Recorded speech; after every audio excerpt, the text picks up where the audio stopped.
Okay everyone, Tuesday the 19th of March, and this is the morning briefing from the Celtic Way with me, Hamish, Tony and Kevin as well. Kevin's sporting the new Irish Origins gear. I see. Love to see it, Kevin. If that doesn't confirm that Kevin's a Celtic da, nothing will ever. Looks good though. From what I can see, it looks nice. How does it feel? Aye, it's great. It's a serious bit of schmutter, I'd say. Like I walked into the Celtic shop last week to get gifts for my godson, and like as you always do with the Celtic shop, you walk in intending to buy a couple of things, and you walk out laden with stuff. And yeah, I quite like this stuff. I don't normally buy loads of Celtic gear, but I thought I'll get something for wearing about the house. It's not the sort of thing I'd march down to the local co-op wearing, because you just No, it looks nice. Looks nice. Certainly not at somebody my age, I don't know. You don't have to justify your purchase, Kevin. No. That's later on that we walked into co-op later, Kevin. We'll look forward to hearing about that.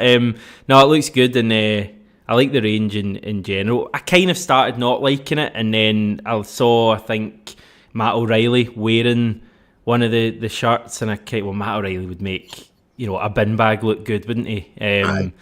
But that kind of convinced me a little bit. So I'm kind of on the fence with regards to buying it. I just think personally bringing out 5 different shirts in one season is a little bit much. But you've got the hoodie on. I mean, there's a lot of kind of talk about exploitation, and I completely get it. And my first kind of thought when I see stuff like that is, oh, come on, Celtic, you're squeezing every penny. And then but I am not a soldier. Like, I'll go out, I kind of fall for it. So I can't exactly judge anybody else or even judge Celtic, because, they get me. They've got me. They know how to get to me. Just when you, it's the Godfather, isn't it? Just when you think you're out, they drag you back in. I know. Al Pacino there.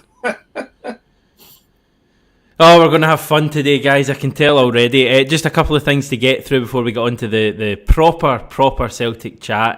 Thanks to our sponsors, MPH Boilers, who have recently become proud Celtic community partners. For all the Celtic fans listening, MPH Boilers is bringing you a special home cover plan offer. You can get comprehensive coverage for just 99p a month for the first 6 months. This includes everything from annual boiler service to full heating system, plumbing and gas supply pipe coverage. After the first 6 months, the plan upgrades to just £25 a month for the remaining 6 months, ensuring your home is always in top condition all year round. If you're interested, message MPH Boilers Facebook page and quote MPH Celtic, or call MPH Boilers on 0800 779 778 and quote MPH Celtic. Fantastic way to support your home this year, and a big thanks to MPH Boilers for supporting the show and becoming a Celtic community partner. You can keep an eye out for their branding around the pitch. And I'll just get this up, Tony. Yeah, guys, you don't realise how much sponsorship and your subscriptions are a vital part of what we do to keep this all going. Did we tell you that this is our best ever deal? Because it is, and we urge you to hit that subscribe button, guys. We thank everybody that's taken this up in the few days that it's been going. 6 months of access for £1. It's brilliant value, plus that Kyogo Furuhashi print from Renowned Football Atlas made by Frankie. It's worth it for that alone, guys. Just hit that subscribe button, www.celticway.co.uk/subscribe. And as we say, thank you to everybody who's taken that up. It's our best ever deal, and it's important and vital that you keep hitting that subscribe button to help us do what we do on a daily basis. And you'll see guys like Kevin every Tuesday, Hamish and myself and Ryan every day. But hey, thank you for that. Thanks for everybody so far who's taken that up. Yes, perfect. Right, Brendan Rodgers has spoken a bit about Rio Hatate, and he has basically confirmed that Hatate is one of the players we're looking to get up to speed over the international break. bounce game has been mooted. You probably heard Brendan Rodgers talking about that. And he said, I quote, "We want to get minutes into Rio and push him on. We'll get some of the players working here, have a game, and get some of them up to speed." So I think, guys, Rio Hatate is going to play against Livingston. I'm not saying he's going to start, but I think he's going to make his return against Livingston, and I think he's a contender to start at Ibrox a week later. What's the thoughts, Kevin? I'm less optimistic reading between Brendan Rodgers' comments about it. I just think if you're talking about getting minutes into him, bounce games, getting him up to speed, maybe he'll get a few minutes against Livingston. But you also have to factor in that that is one of the worst pitches in senior Scottish football, senior British football. And he's got, even if Brendan thinks that he's ready for a substitute's appearance, he's got to also factor in not just the kind of way that Livingston play on their own pitch, but that pitch itself. And is it the right kind of place, the right surface to be introducing a player who hasn't played for a few months now? I don't know.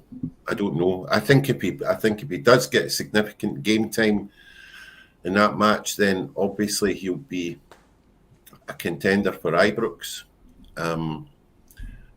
It's still a big if for me. I'd still say the wrong side of 50-50 for Rangers. He seems excited, Brendan Rodgers, about Hatate, which I think is interesting. Tony, where do you come down on both the Livingston and the Rangers games? I think he kind of needs to be there, doesn't he? And just for the fact that I think Rodgers has got a game plan. I've spoken about this already. I think he's already thinking about a game plan for Ibrox and how he's going to set up. I think Hatate's part of that. I agree that he might not start against Livingston, and it is a dreadful surface. But you pay your money, you take your choice. But I think Celtic fans would feel a lot more comfortable if Rio Hatate was fit and ready for Ibrox. And I think the manager is kind of, as you say, he's speaking about him in confident and glowing terms. So I think he actually is fit. He just needs now that match fitness that he's talking about. Because you wouldn't take any risk with him at all, would you? Let's be honest. I hope so. I mean, the other option, of course, and this is probably what will happen, even if he was considered fit enough to start at Ibrox, is that he says to him, "Look, you're going to get 55 minutes, 60 minutes," and Rio Hatate, even playing at 3/4 speed with that range of passing in his vision, can do an awful lot of damage in 45 minutes, 55 minutes. If Celtic want to kind of play in the front foot and pressurise Rangers at Ibrox, that the tone of the game will be set as we know in these games in the first half, in the first 20-25 minutes. And I suppose Hatate, can be crucial to that. Even if he's only, at 3/4 of his of fitness, just one pass, just his vision, it can turn the tide. We've seen it so often. We've seen it in games against Rangers. It's no coincidence, I think, that because Kyogo's found a bit for him, that I think Brendan would want Hatate back in the team, because those two, and that pair in particular, link up really well. Hamish, you go back to those League Cup final goals, especially the second one at Hampden, when he crossed it over for Kyogo to score, and you've seen goals like that aplenty from Kyogo. So, and I think Hatate could be vital in terms of supplying that kind of thing for Celtic in the next 8 games as you count down to the finish of the season. So I'm really positive about it. I just don't want Celtic taking any unnecessary risk with him. But what a buzz it will be just to see his name in the team sheet, either for both Livingston and Ibrox, wouldn't it? He would be absolutely buoyant and buzzing for that. So, and he'd be welcome back, wouldn't he? Get wee Ryan on here, he'll say he walks straight into the team. Ryan loves him, just official member of number 1 fan club, so that's fair enough. But I think he's been, as the headline says, it's a perfect time for him to come back. He has been sadly missed, there's no doubt about it. For me, and I know we say this probably about a number of players, but for me he is the most talented player in Scotland in terms of looking at players and, in my opinion, what level they'll go to in their career. I think Reo Hatate has the highest ceiling. I think he could play for a lot of top clubs in top leagues in years to come. I think he's a terrific player. The question is, how quickly can he hit that top level, having missed so much of the season? The reason I think there is a bit of a rush is that I think, for as positive as the weekend was, I still think there's an issue with legs in that midfield at the moment when you're missing Callum McGregor. Bernardo and O'Reilly don't, and Owata to an extent as well, don't really have the legs, and I feel like you want Hatate in there as soon as possible. A few people asking about McGregor. We don't really know the situation with Callum McGregor. It sounds to me, I don't know if you guys have heard differently, it sounds like he's kind of further behind than Hatate, and I think he might be a bit of a struggle for Ibrox. I've not heard anything, I just kind of get that impression from what I'm seeing, and for me, if we're without McGregor there, you're probably looking at a midfield of Bernardo, Owata, O'Reilly at Ibrox. I don't know if I'd be massively confident about the energy in there. That's why I think you want Hatate up to speed. But Kevin, as you say, you always want to put the players' health first as well, because you don't want to miss them for important games the rest of the season. Yeah, that would normally be the case, but again, we've kind of, because of various issues that we've had off the park, on the park, which we've discussed ad nauseam here. This, we put ourselves in this position where we don't really have the kind of luxury of too many options now, because we're a point ahead, but we're a game down to Rangers. So the manager has to factor that in. I suspect if we were sitting 5 or 6 points ahead, and you've got 2 games against Rangers coming up, you're thinking, well, as long as he's fit for the second one, but we don't have that luxury. With Callum McGregor, I just wonder if, I haven't heard anything on that front either, and my instinct's saying, he's not at such an advanced stage of recovery as Hatate is. On the other hand, though, you wonder if Brendan's also indulging a bit of kind of psychology here, because, as I've said before, my Rangers supporting friends fear Callum McGregor more than any other player since the days of Sutton and Larsson, and you have to assume that the Rangers players do as well, because his very presence in the midfield, he doesn't just dominate; he's got a dominating presence, and against those players. So you wonder if Brent. Well, I suppose if I was in that position, if I thought he'd a chance to make it, I'd introduce as much doubt as possible right up until kickoff, and then the sight of him kind of coming out, shaking the hands, leading the team with the armband in his usual place, gives a great fillip to our own players and sows some seeds of doubt into the opposition, just because of the way he has commandeered these games in the last few years. I thought Brendan said that he would assess him for the Livingston game. Yeah? Which made me think that if he's not fit for that, he would certainly be fit for the Rangers game, because he said he had to do some work over the next 7 to 10 days, didn't he? So I'd be pretty hopeful that he would be fit for, if he's not fit enough to play the full 90 at Livingston, maybe give him some part so that he's fit for Ibrox. But I was under that impression, but listen, it could be what Kevin says, the whole kind of codology part of it as well, the gamesmanship part, might be that factor as well. Might go for the double whammy of Hatate and McGregor in that starting lineup for Ibrox. So that would give everybody a huge lift, wouldn't it? So we shall see. 100%. I mean, I hope you're right. I just I think he's been more coy with McGregor than he has with Hatate. So we'll wait and see. But I'm kind of hoping to be, surprised with regards to McGregor. Francis certainly thinks he'll be fit. He says confident of that. I don't believe the manager would say he would be back if he wasn't fit. I must say I'm kind of missed the comments where Roger said he would be back, but I miss a lot of things, guys. So don't worry about that. Right, we're playing Chelsea. We've announced we're playing Chelsea in the USA. July the 27th. That'll be fun, won't it? The final of 3 matches we're going to play in the States, Tony. Mm-hmm. You got anything to say today? A plea to get you to the States? I know you were jumping on that yesterday. Yeah, just send me there. I wouldn't mind being there. That'll be great fun. Celtic Chelsea. I'm sure I was at a Celtic Chelsea match at Celtic Park in the 70s. I'm sure my old man took me. I think Celtic drew 2 each. Might have been a pre-season friendly.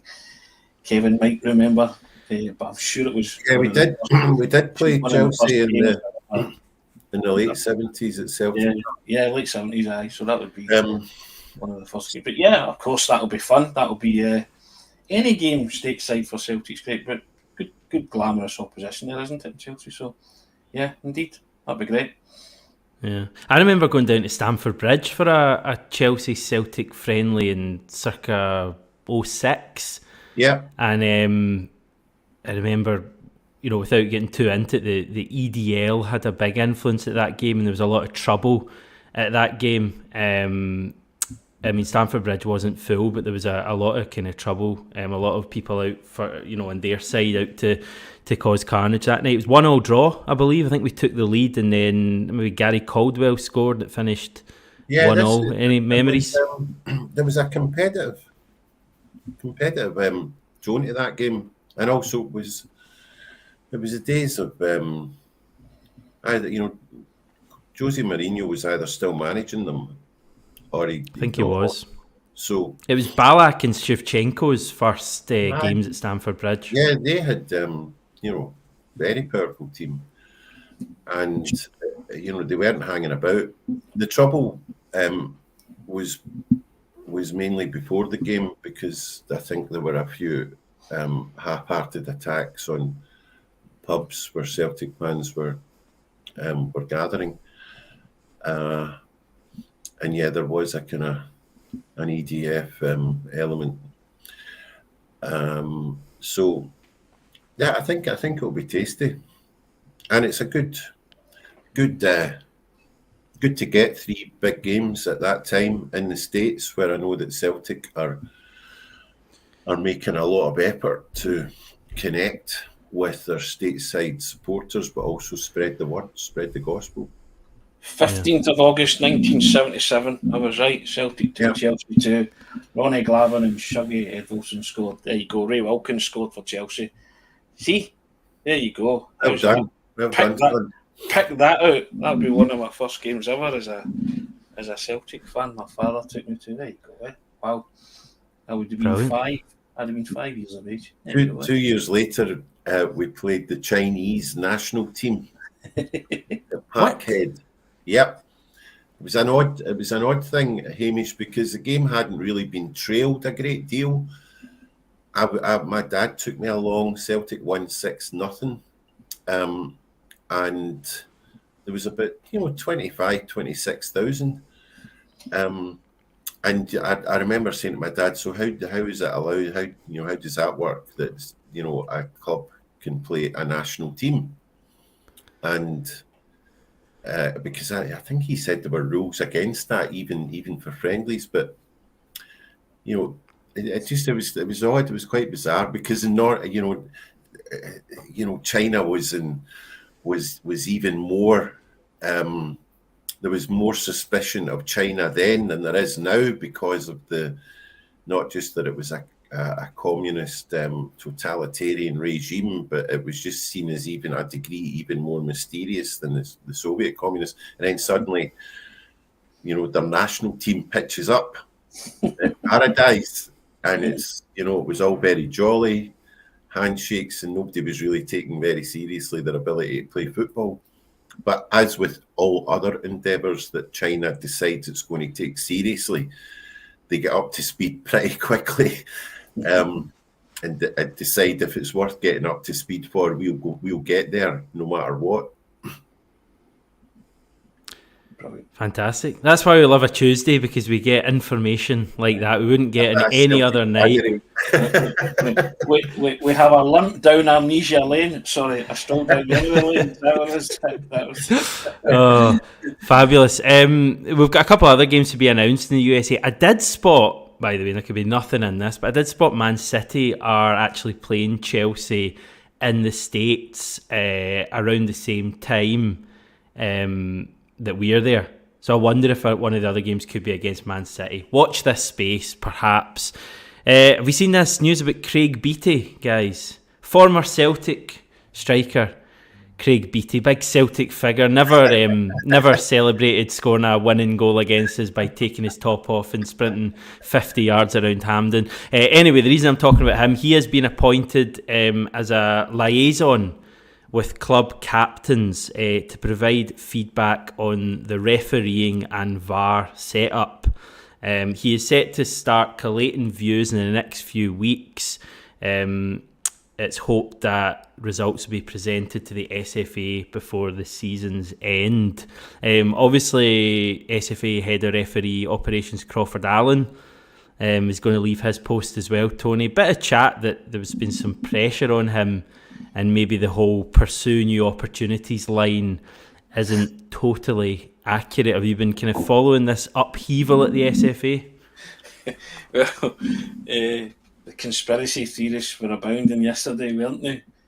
Sort of saying that Brendan Rodgers' lawyers had asked for the tapes from Tynecastle. They've mysteriously vanished. That's why Crawford Allen is now leaving his post. Read into that what you will. It just seems a strange one. The dreaded vote of no confidence from the clubs, didn't he? I believe, and that's why he's leaving to pursue other opportunities. Yeah, it's a strange one, isn't it, that it's coming right beside Brendan Rodgers' hearing. We've timed it for then. I just there's something there, isn't there? There's something afoot. I think Crawford Allen, he get installed in 2020, didn't he? Yes. And I only ever heard him when he went mental about that Kyogo Hearts goal. Against Hearts. That's the only time he ever put his head above the parapet. Yeah. You know, and I'm just like, what are you doing? And he went on national radio, quoted every media to tell you that it should have been flagged for offside. It's just like, seriously? Strange. It was a strange outburst from him, wasn't it? Craig Beattie's going to be a very busy man. If he's collecting information, then he'll be collecting information. It'll be longer than the Dead Sea Scrolls, won't it? I don't know how long they are, but I'm assuming they're long, or the Magna Charta, as they say. But he'll never be out of a job then, will he?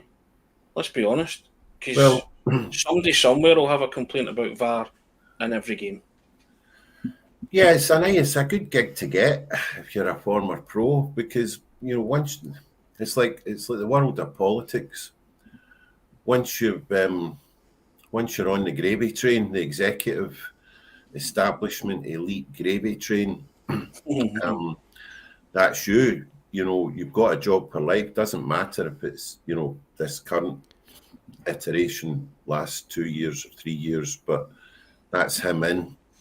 That's him in that hinterland, that terrain, and for you dream up jobs and you dream up responsibilities and you do reports and you do consultations with various kind of arm's length groups who get quite a lot of money, and then you're talking about the Dead Sea Scrolls, and I think quite a lot there's shelves heaving with reports and analyses of Scottish football, which will probably never be seen, and probably when the next time they are seen, it will be the same amount of time that it took between the Dead Sea Scrolls getting buried and getting found. So, yeah, I mean, I suppose, what's the purpose? What's the overall purpose?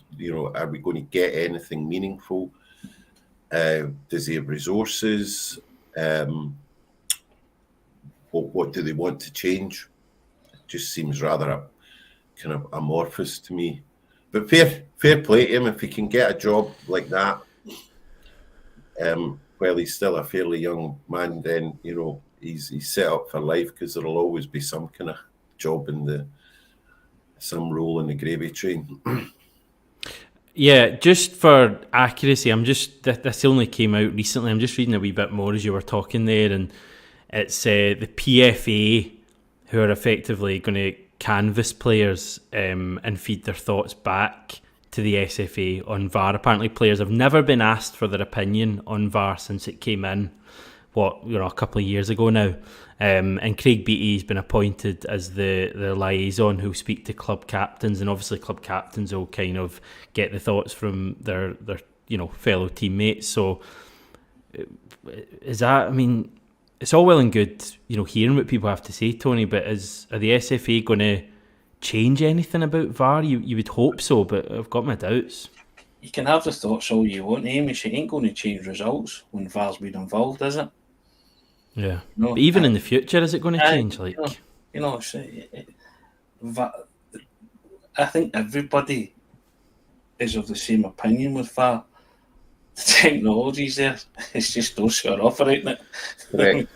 So until you get to the crux and the nub of that problem, then you're never going to solve it. And Craig Beattie will, see, he goes to Callum McGregor and says, "What's your thoughts on VAR?" And he turns around and says, "Well, why was that penalty awarded at Tynecastle?"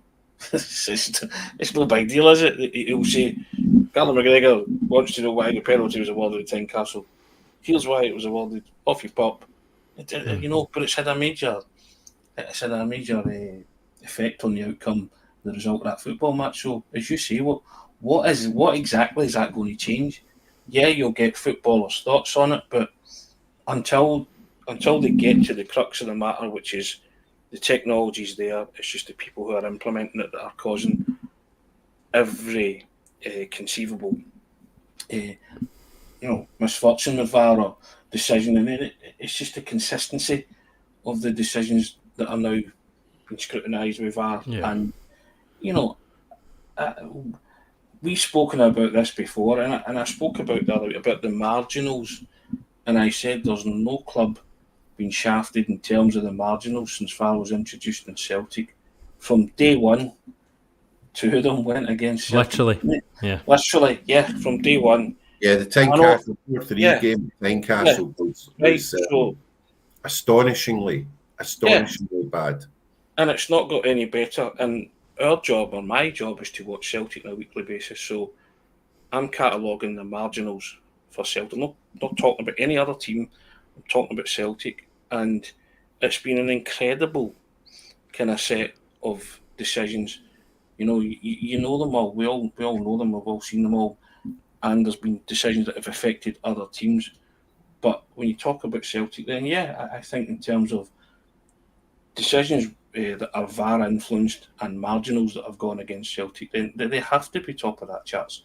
And that's no paranoia. It's just fact. It's factual. It's just looking at the facts. And I think until we get to till we sort out that problem, that VAR, the technology is there. It's just those who are operating it that is the problem, and the biggest problem in Scottish football at the minute. It's the clear and obvious thing. That for me is the big issue. VAR is only meant to come in at a clear and obvious error, and that is just not the case. It's so obviously not the case. VAR is interfering in far too much. Until that changes, I don't think VAR will genuinely improve, and I don't see what difference this makes. But maybe Kevin, the SFA are looking at doing things differently. They clearly realise that VAR as it is in Scottish football isn't working. I'm not so sure. I think that, as I said, there's this kind of symbiotic relationship between the official bodies that represent the players, which represent the managers, and then there's the official, the SFA, the SPL. And I think there's as any organisation in any sector likes to do, is to imply that there's kind of uniformity, that there's discussion, that a wide diversity of voices and inputs are being considered. But as both of you have said, the crux of the matter with VAR, one, it's here to stay. It's not going to go at all. You might want to look at, capping the amount of time it can take. It takes, to make a decision if VAR are involved. But as you said, a lot of the decisions that have gone against Celtic, including, most especially Jota's phantom goal at Motherwell, those two incidents at Tynecastle, the penalty that the foul against Turnbull in the last few minutes of the last game against Rangers at Parkhead, that penalty. I know VAR didn't get involved in that one at Parkhead. The last penalty at Tynecastle. We're not talking here about a clear and obvious error in any of those situations. The referee might have said, okay, he had a decision to make it, but there was certainly no instance where two officials in VAR are thinking he's made a clear and obvious error. And again, the other big elephant in the room is that it's not so much the decisions that go against us. It's the extent to which they don't appear to be equally applied elsewhere in similar situations. And we've got our thoughts on that. We see carbon copies of similar situations happening with other clubs, where it's play on, or where VAR does come in, when it maybe ought to with us, when we've had penalties denied. I think there was a game against, was it Ross County? Or was it Dundee United last season at Parkhead? Ross County, O'Reilly. Bizarre. Yeah. You don't want, And Dundee United with Bernard. Yeah. Oh, there was that. So there was both of them. Both of them. Right, so again.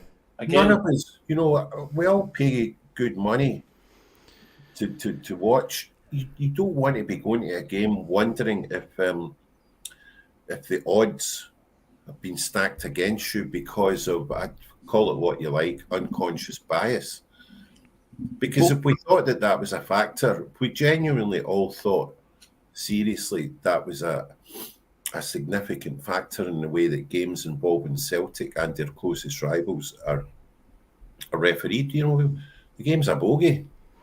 Both of those were, the referee was sent to the monitor, and both times he gave the penalty against Celtic, against Dundee United, and against Ross County for both of those instances. Yeah. And then you talk about, if you want to talk about another instant, then you talk about the goals and handball at Ibrox, where even the Celtic manager said people were conducting verbal gymnastics to tell you that it wasn't a penalty. In any game of football, it's a penalty, right? And I'm highlighting that one specifically because of the way, and so that was a decision that there was no explanation, or everybody tried to tell you all sorts of things, and you were just baffled by it, because you were just like, well, how can that be a handball? And then Saturday as well, there's a player stopped the ball in the line. So, somebody has to come out and explain that as well, because that's a double whammy, because that's a red card as well, because it's a denial of a goal scoring opportunity. And then, and this season it could very well come down to goal difference. It could. So lack of consistency, that's the frustrating thing, guys. Yeah. That's at the root of something's given and then a week later it's not. And then when a manager's coming out and telling you that games are being re-refereed, then you have to listen. And it's not just any old manager, it's Brendan Rodgers, who's got a bit of skin and clout in the game. You know what I mean? So I think when that's the biggest complaint, you have to listen to that, don't you? Yeah, indeed. Anyway, guys, I'm sure it's a topic we'll revisit. That's it for today. Thank you, everyone, for tuning in. The live chat was very lively today. People chatting about all sorts in there, which I don't know if that's a good or a bad thing. But yeah, thanks again, everyone. Just a little reminder before we go that we've got this offer going at the moment. 6 months of the Celtic Way for £1. You get a free Kyogo print from renowned football artist made by Frankie as well. So yeah, check that out. Kevin, Tony, thanks for your time once again. We will return this time tomorrow.